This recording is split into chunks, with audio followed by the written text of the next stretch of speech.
mobility and self-service. So we have mobile payments, mobile POS, mobile marketing. Why not mobile moderators? So if the technology works, I intend to be mobile after my first couple of questions and roam the audience so I don't have to repeat your question. So if you have a question anytime, raise your hand, left or right hand, and I'll be by your side as quickly as possible. The other trend is self-service. Everybody loves self-service. Why have someone else do what you can do faster and better yourself? So in that spirit, I'm going to ask each of our panelists to self-serve their own introduction. So please, who are you? What are you doing? And what is it about your role and your firm that gives you a unique perspective on the topic of iBeaconing and geofencing? Go ahead. So I'll start out. My name is Edward Tan. I'm with Upsite. We're a mobile analytics and marketing company. So mobile analytics to let you know what your users are doing within your mobile application. For example, knowing the steps that led up and the subsequent steps that went after a person makes a purchase within your application. We also give you the ability to sort of segment your users based off of their behavior in the past and also just their general characteristics. Any data that you're collecting about your specific users, our platform gives you the ability to understand and actually act on it. The act part of it is our marketing tools. We have a whole suite of in-app messaging and push messaging tools to let you actually reach out, send out relevant messages, offers, promotions, anything that you want in your imagination to your users wherever they are in the real world. We just launched this new product called Upside Geo. Another shameless plug. What this basically allows you to do is, again, send those same in-app and push messages to your users, but now just based off their real-world location. So if a user walks past a certain location, hits certain user criteria that you've defined, they'll get a very relevant message that's targeted to them. Upsites, we've been around since 2006. Originally, we were two separate companies, Contagion and Playhaven. We recently merged last year and relaunched this year as Upsite. In terms of our size, we're integrated with thousands of apps in the App Store today. We have multiple offices around the world, based in San Francisco, and we also have offices in Toronto, London, and Buenos Aires. Thank you. Catherine? That sounds fun. I should join your team. First of all, people normally misspell my last name.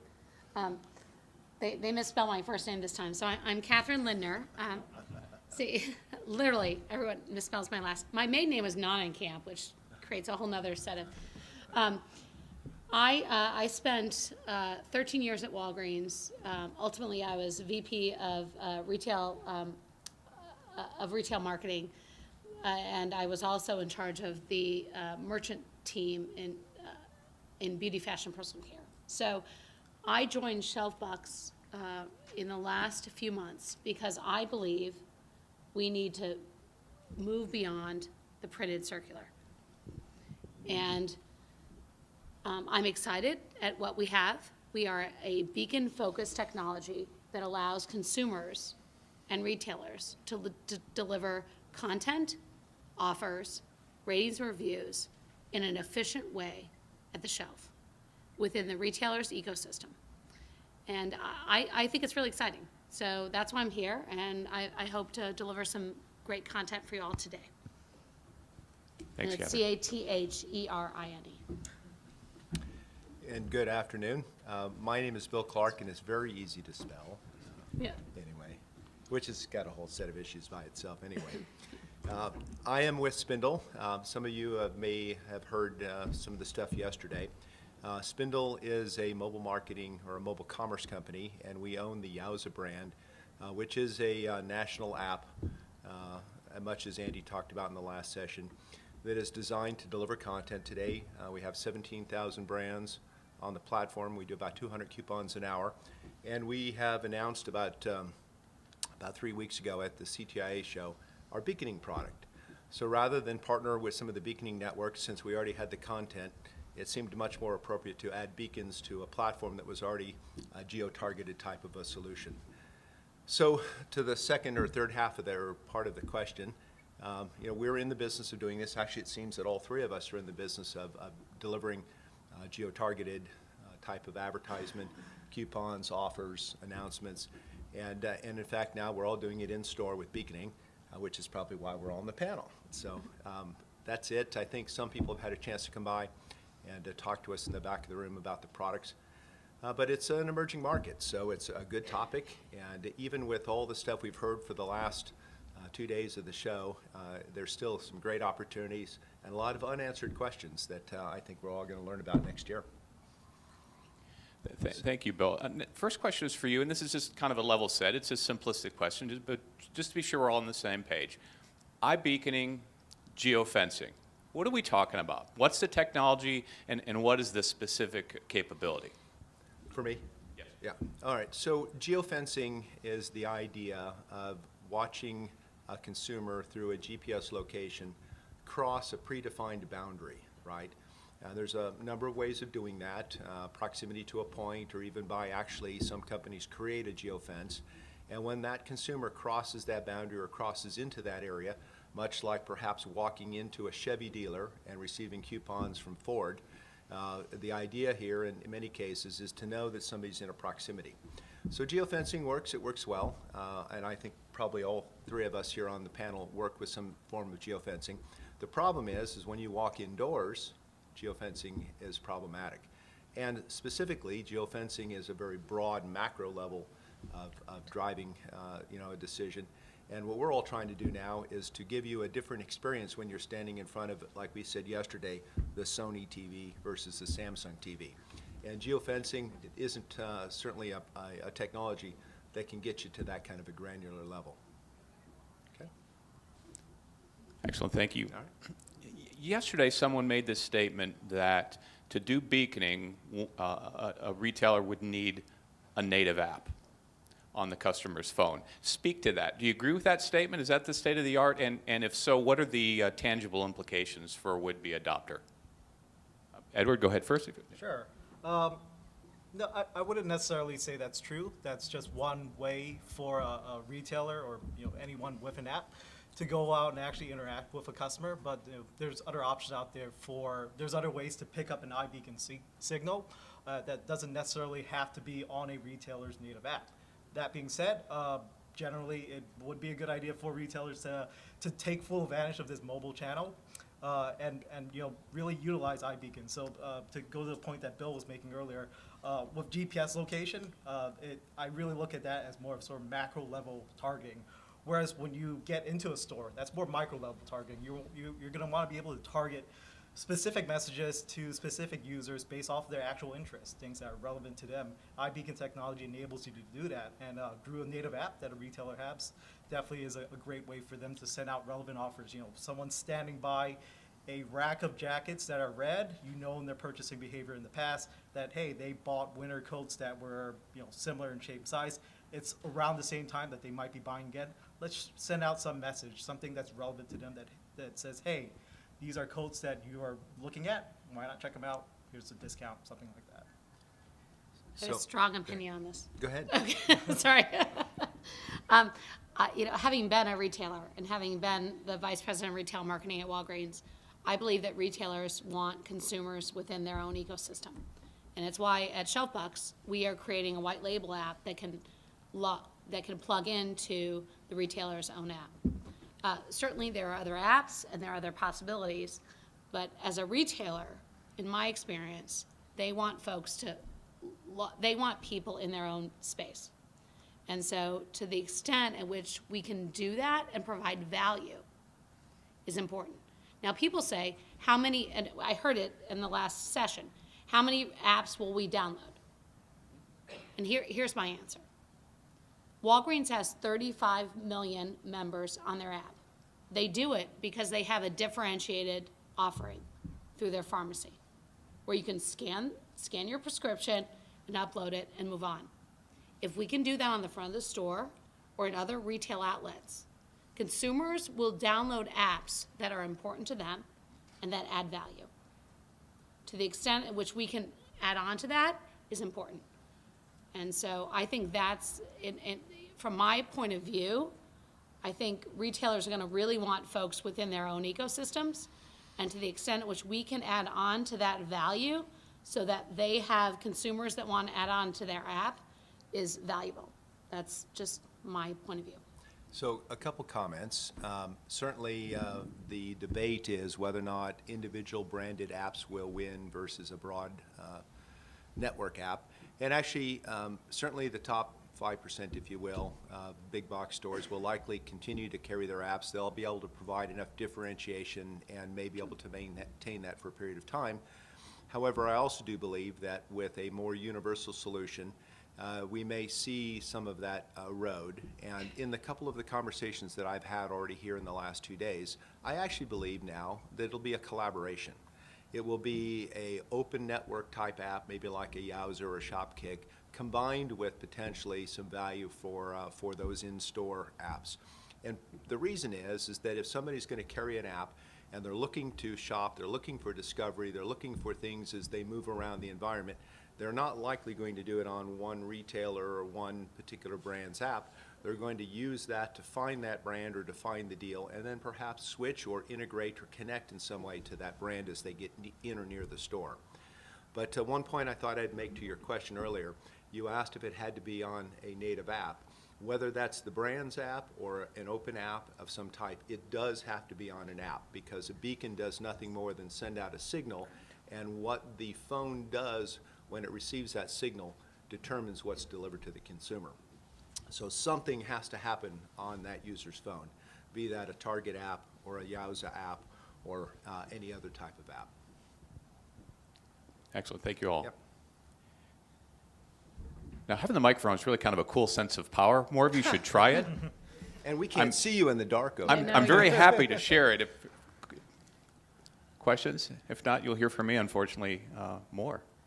Okay, no takers. Hard to believe. Yet. Yeah. So,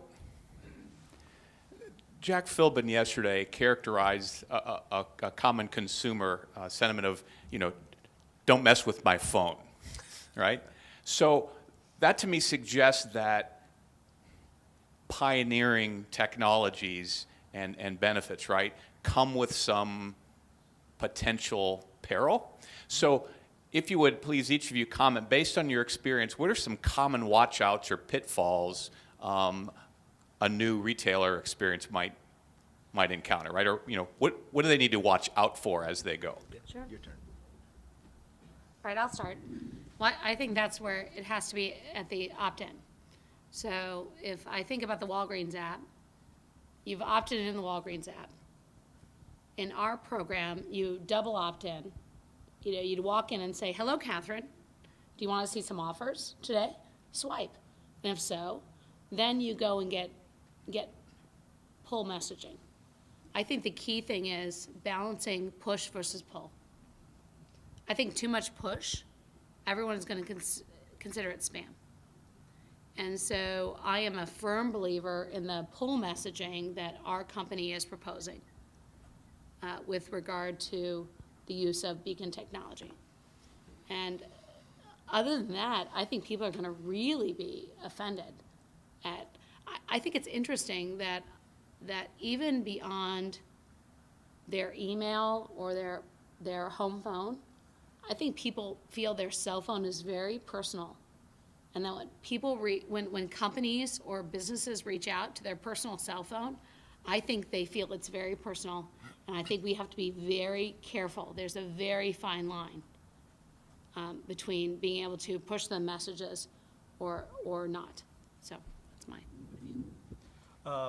Yeah, I completely agree with that as well. I think really the focus for most consumers, the majority of consumers, isn't really necessarily on the initial opt-in. Yes, they'll see a form. Yes, they'll ask them that we'll want X amount of information from you. But it's really that post opt-in where they're actually using the app and the stuff that's happening within that app, how that affects their phone, how that affects their usage. Is it intrusive? Is it something that actually adds value to whatever it is that I'm for whatever reason I've downloaded this app for? As long as that's part of it, as long as that value actually comes in, it's generally not as much of an issue.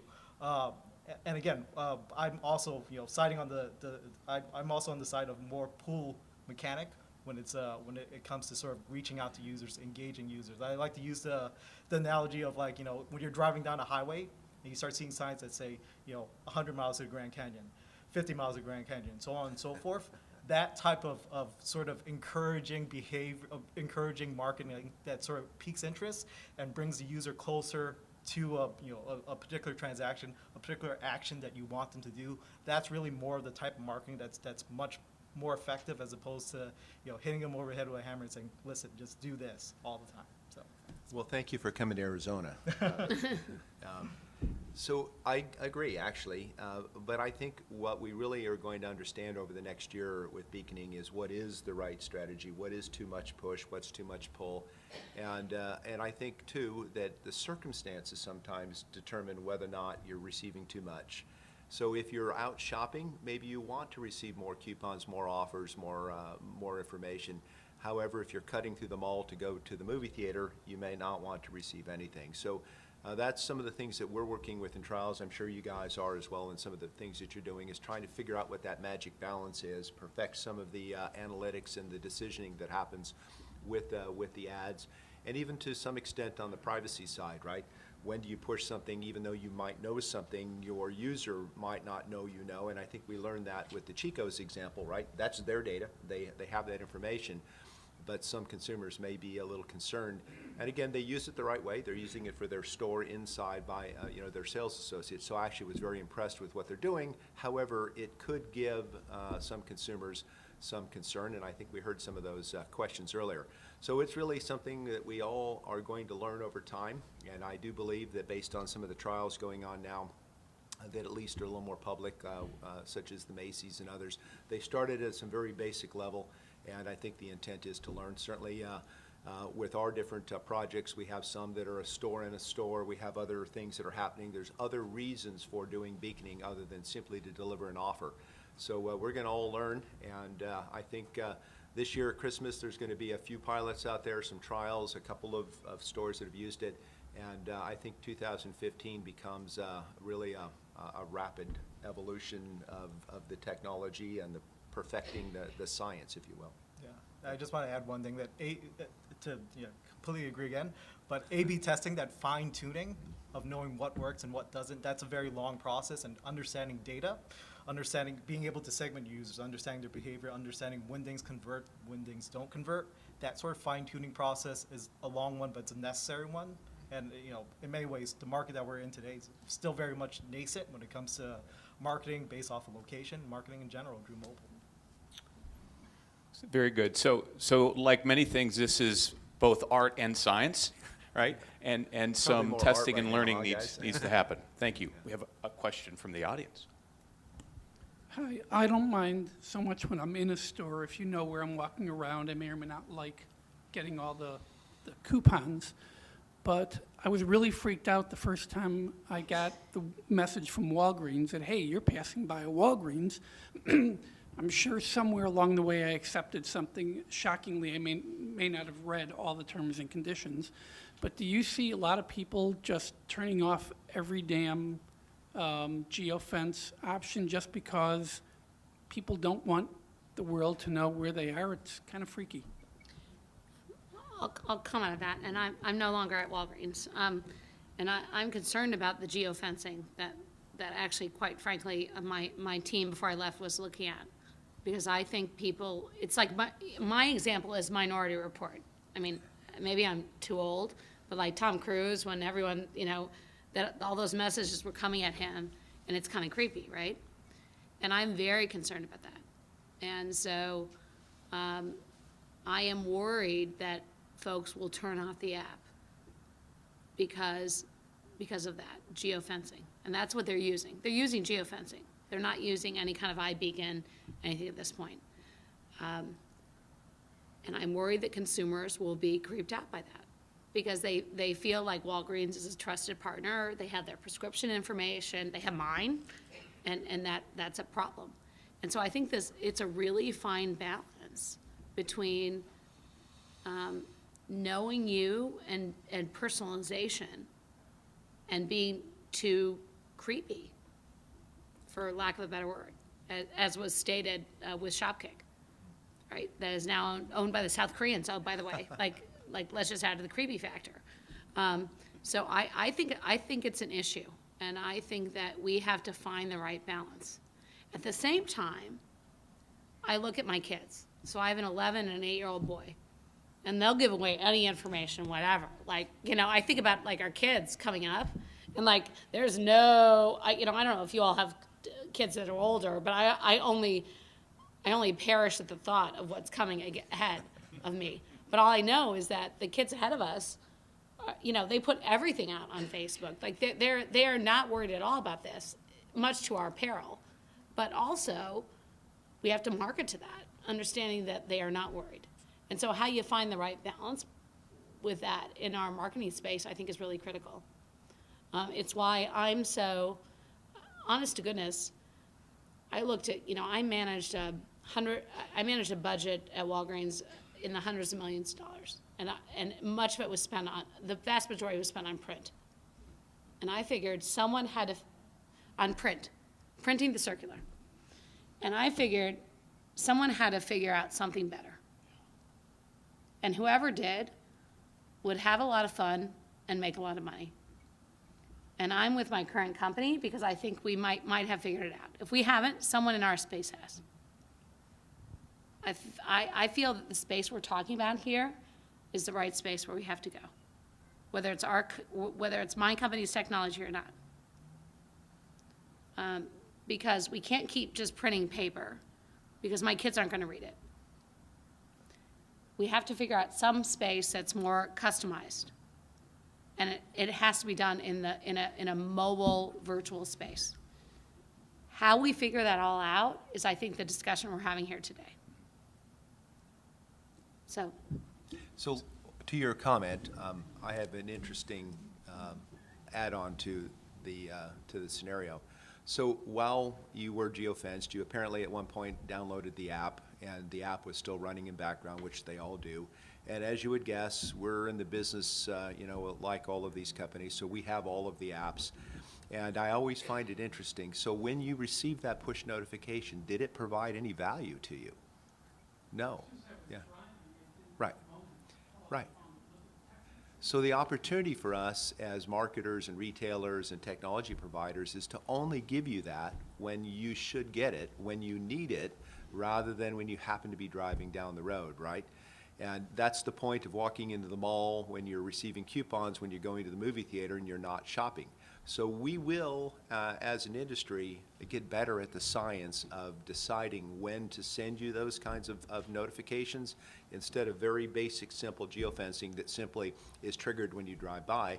What I'd like to do is know that you went to the doctor and now you're looking for a Walgreens and deliver you a notification or even a coupon or even an invitation, right? That's when things become very timely and relevant, and as an industry, we need to get better at that. And beaconing helps us do that in store. And just one quick add-on, I would also say that context matters. Context in this sense, meaning the type of application. Obviously, for a retail application, there's a huge risk for abuse if the retailer is sort of using geofencing and sort of iBeacon technology in a very sort of intrusive way, sending stuff that you necessarily don't want. yeah, it's not even iBeacon. It's not. Yeah. Just so you know, that's not iBeacon. That's geofencing. Yeah. Just let's be clear on the technology.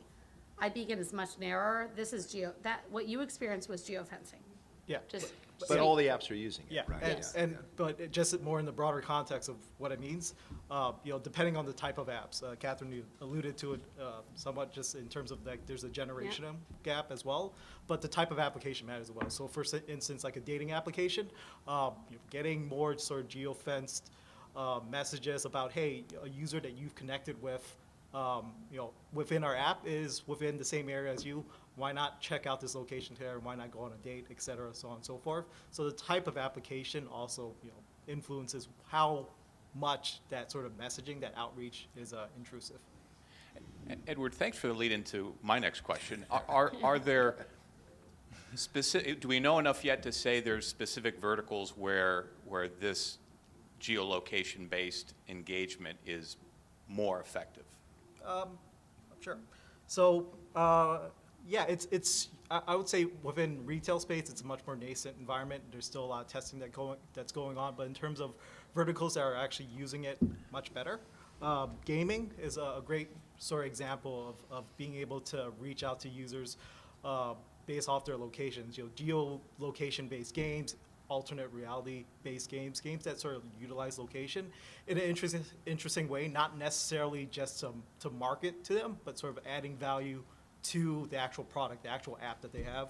Again, as I mentioned earlier, dating companies are also a great example of just using, geolocation-based marketing is great. They're a great example of doing it. And even something as simple as Instagram geotagging a picture. When you take a picture of some place, automatically knowing that it's popping at you've done it at this location. That's a great sort of value add to Instagram without necessarily selling something to a user, just adding value to an application itself. And as we kind of narrow back down to beaconing as well, there's multiple ways of doing beaconing. Certainly, we're working with opportunities to draw people to another venue inside the store, maybe inside of a mall. Welcome type of announcements. We showed the City of Chicago one yesterday where you landed at the airport, again, something beacon triggered that is specific to a particular type of use. But also, we begun to work with some manufacturers as well that much like when you go into the cereal aisle where Kellogg's pushes that little receipt out to you, with beaconing now, we can send you a coupon from a shoe manufacturer while you're standing in the shoe department of a sporting goods store, right? So beaconing and that collaboration opens all kinds of new opportunities and adds value to consumers, which then will entice them to opt in. But we still have to make sure that I'm not giving you that coupon 15 times while you're walking around the store, right? So those are the technologies or the processes that we're all trying to learn and perfect. So I have a quick question about the combination of, over here. The combination of legacy couponing and moving into the geo-targeted coupons and then the mobile app that's resident on the phone.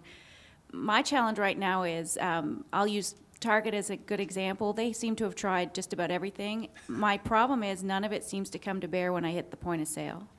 So while I know that in my paper there was the Target coupons, I never have them with me at the store. I also know that I have the Shopkick app and they happen to be in Shopkick, and I have the Target app.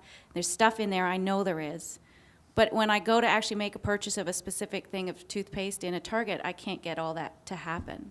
So I'd love to hear a little bit more about what's happening in these spaces that's trying to allow the consumer. I know that maybe the possibility is they don't want me to redeem those coupons because I'm already there. But given that I know they're there somewhere, to help me get that to happen at the point of sale would be really helpful. Yeah, go for it. I'm happy to. This is the solution that I think we are trying to create. So imagine you walk into a Target, it welcomes you. Hello, Catherine, with the right spelling. And then I go through the store. And as I go through the store, I actually could just put my phone up against the department with a beacon. Just hold it up and get offers in that section. And also offers in other sections, because quite frankly, as a merchant, because I've been a merchant, I just don't want people to buy stuff in my department. I want an added basket. So I know it's the right coupon. It goes on to my red card or my Balance Rewards card at Walgreens or whatever the card is. I think that's the beauty of what the iBeacon technology offers. If you balance the right push and pull, it's about not, when I was at Walgreens, I saw every virtual technology. And they were all too complicated in one of two ways. One is they were too complicated for the retailer. Like get Wi-Fi in all the stores or download the stores with all this blah, blah, blah, blah, blah. Never gonna happen. Or it was too complicated for the consumer. Go online, click a card ahead of time. The consumer's buying two items at a Walgreens. Or even at a grocer or even at a Target. Who has time for that? The only people that have time for that are the people that are not making any money for the retailer because they are spending all their time trying to figure out how to not make money for the retailer or the manufacturer, right? So my point is the beauty of the of beacon technology is it's simple for the manufacturer and it's simple for the retailer. And if we do it right, I think it's a real win-win. Because you literally could go into that department, ping, realize what coupons you have. You don't have to clip the coupons, remember the coupons, clip them ahead of time, whatever. They're automatically tracked and you check out. It's brilliant. I think it'll work. I wouldn't be here if I didn't. And whether it went on your red card or if you simply had another Yeah. beacon at the point of sale Either that way. triggered it, right? Beacon at the point of Yeah, sale, right. beacon at the point of sale, on your red card or some other device, every coupon would track. It's beautiful. So how do we get retailers to pay attention that we have technology that can solve the problem? That's our dilemma as Yes. technology providers. Because it is really brilliant, and I've been on the retailer side. So, I was- I was just going to say, also another just broader point about just iBeacon technology in general is that I think the point that's illustrated is that the applications, what you can do, the type of engagement that you can do with users with iBeacon technology, geofencing technology, any sort of this location-based technology is broader than also just, coupons, Correct. offers, just ways to, Yeah. different mechanics to pull people back in. yeah, content, ratings, reviews, anything you want to deliver. I was head of the beauty space at Walgreens. I love to be able to deliver all the content that all the beauty companies had. If I had had that technology back 10 years ago when I was running that business. And we can also use a beacon to trigger a payment process as well.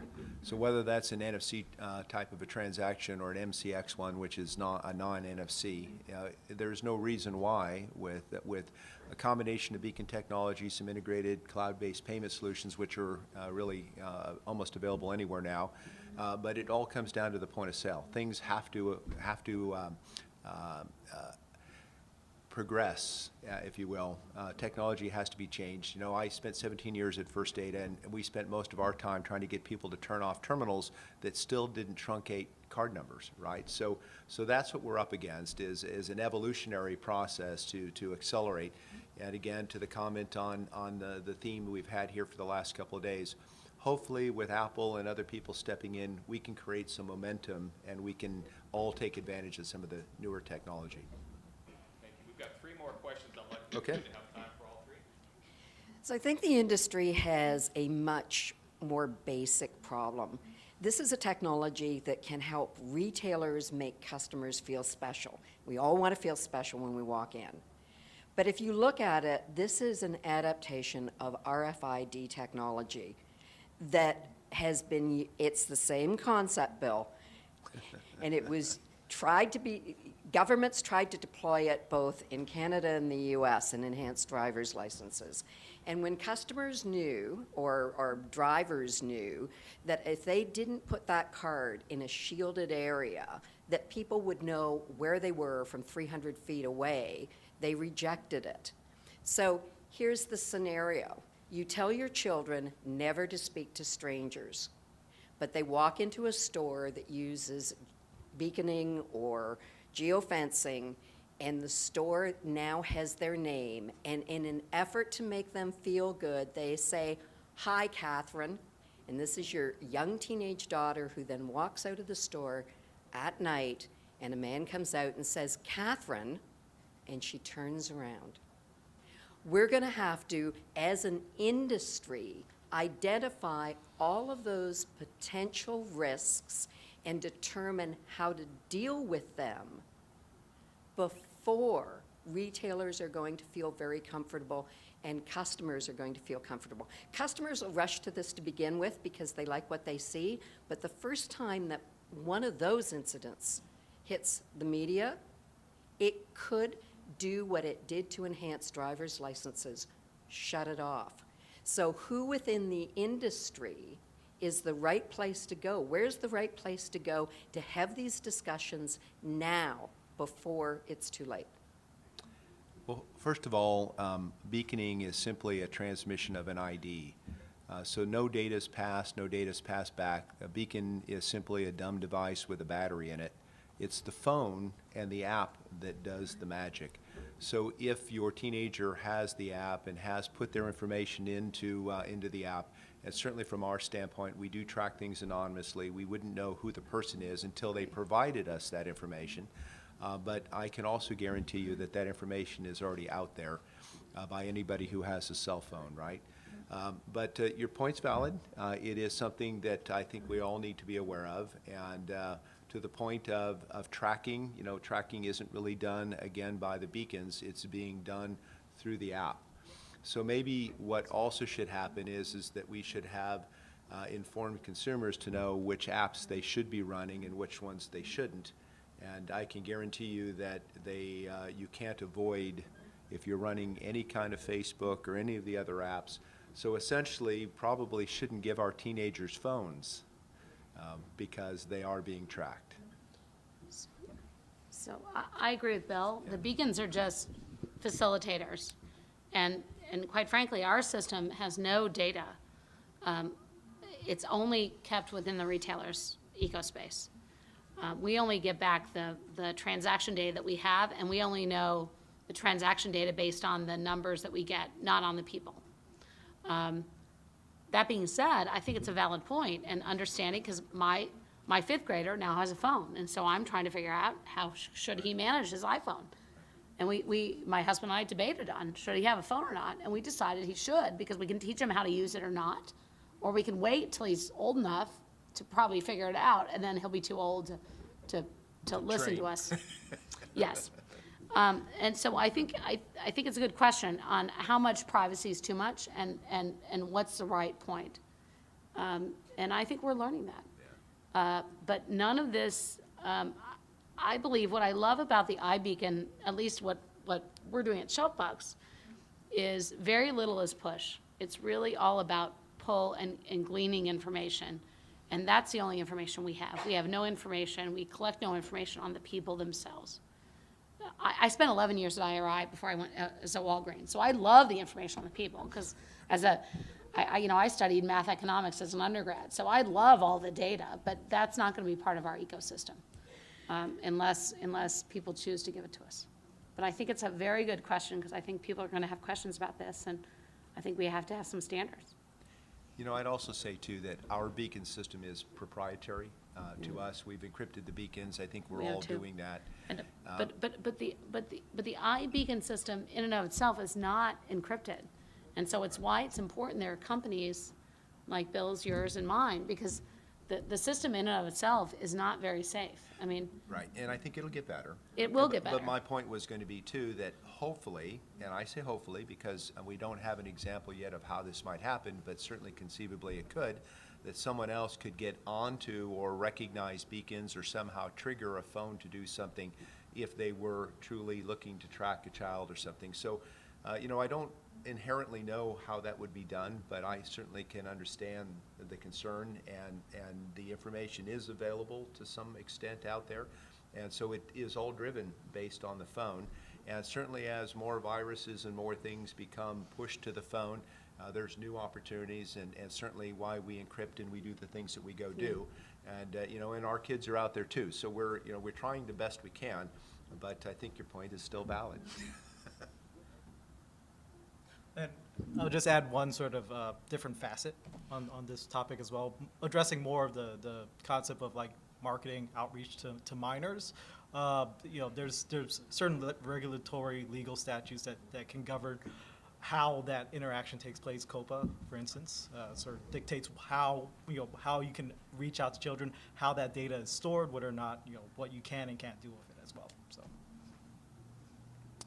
So my question is in regards to allowing the customers to push data to the retailers. So all of this has been focused on the retailers trying to reach customers. Where do you see that going in terms of customers raising their hand in the store and saying, I'm looking for this, I want to buy this, I want to give you my money? Where's the opportunity for them and a personal opportunity? Well, let me just give you one example that I like to use a lot to tell you the value that consumers have with their personal information. So for a 10% discount, you can plug a device into your car with Progressive and pass your driving profile on to the insurance company. And for that, you get a 10% discount. Lots of people do it. And that may affect your rates for the rest of your life because they find out that you're not the most safe driver. So generally speaking, for a 20% off coupon, consumers will give you a lot of information. And so to the extent that there are opt-in programs that allow a consumer to get more or a better or a deeper discount, I think they'll continue to do that. The question really will be, and I think the comments were made earlier, and certainly we're all probably a good example. You know, we're older, so we have a tendency to be a little more private. But my son's 26 years old, and I don't think he cares. He may care 20 years from now, but right now, if he can get a good deal and get $50 off of something, he'll tell them whatever they need to know. So I don't know. Maybe it's a little cultural. Maybe it's we all have thresholds of what our data is worth based on discounts. But in our system, and I think yours as well, the customer does have to decide to provide information. We only know a very basic piece of information, like what phone it's coming from. We could do reverse appends. Generally, we do not.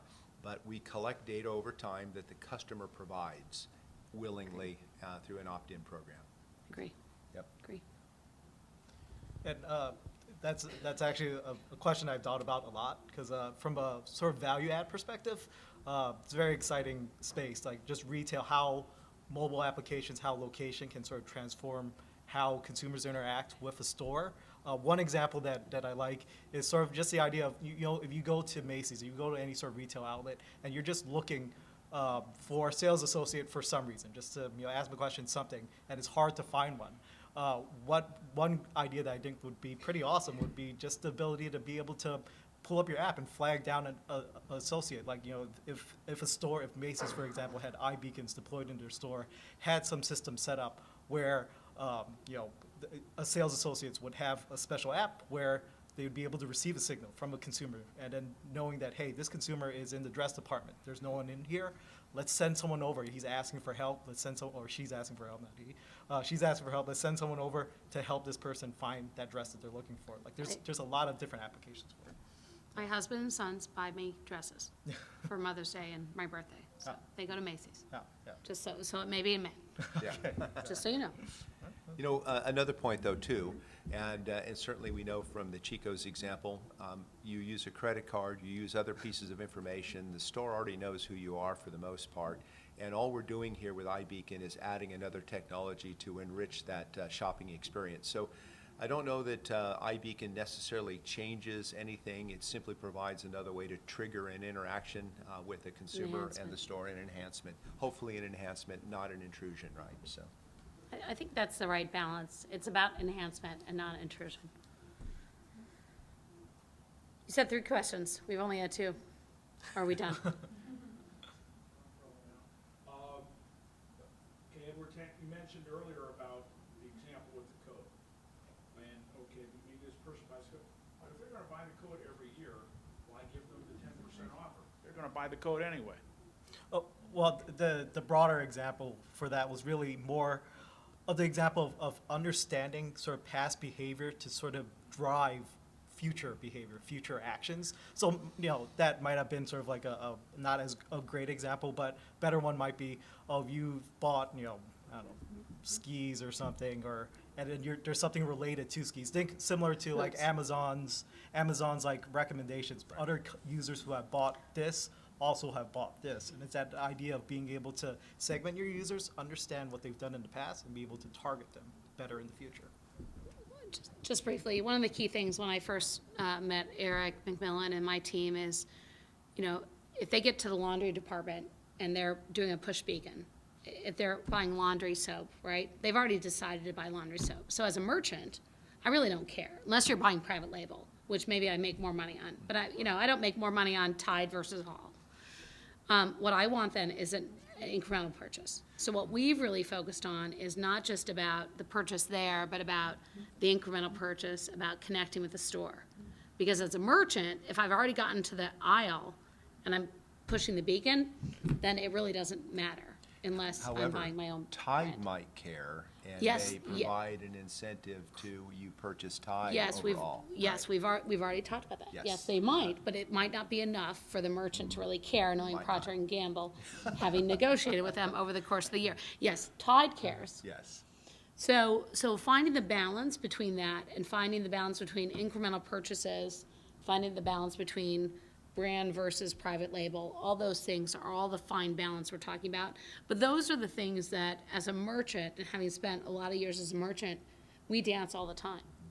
And so it's just an incremental tool to help us create that dance. Yeah, and we may want to give you a 10% coupon so you come back to the same store Correct. next year instead of to the competitor. Or- you come back when we want you to come back. Or the Listerine 21-day challenge, which says, let me connect with you in 14 days to see if you're still using Listerine and give you a coupon after 21 days because, oh, by the way, that's when you use up the bottle and when you get a habit together.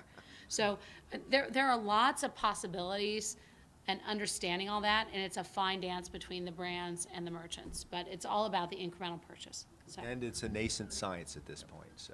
yeah. So, Time flies when now- you're having fun. I know. I'm sorry. Now I'm on my high horse, but The I would good, sell the boots with the coat. Makes sense. the good Total news is a sense. break is next, so we can surround you and Okay. ask further questions. Anyway, Bill, Catherine, Edward, thank you very much, Thank and you. thank you all for your participation. it's nice to meet you.